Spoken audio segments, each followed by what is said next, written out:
बिस्मिल्लाहिर्रहमानिर्रहीम अस्सलामु अलैकुम। यानी दीनी मिसाल में खुश आमदीद कहता हूँ।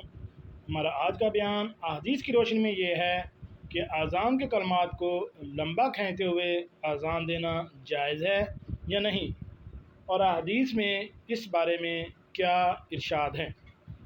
चलिए नाज़रीन, चलते हैं इस वीडियो की तफसील की जानिब। जी नाज़रीन, तो बात करते हैं हम लंबी अज़ान देने के बारे में।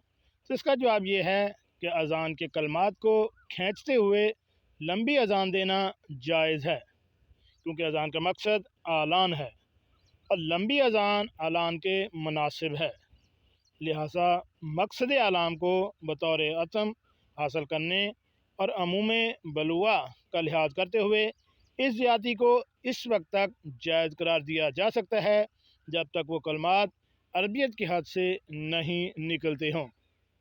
इसलिए ऐसे अफराद जो कि कहते हैं कि लंबी अज़ान देना ठीक नहीं है, वो इस मसले के बारे में देख सकते हैं। ये नीचे फतवा नंबर भी दिया गया है और इस फतवा को देने वाले हैं अल्लामा मामा यूसुफ साहब, दारुल उलूम जामिया इस्लामिया बनौरी टाउन वाले। अगर आपको इस मसले के मतलब किसी भी किस्म का बहाम है तो आप हमें कमेंट्स बॉक्स में कमेंट्स कर सकते हैं। हम इंशाल्लाह कोशिश करेंगे कि आपके सवालों का जवाब दे पाएँ।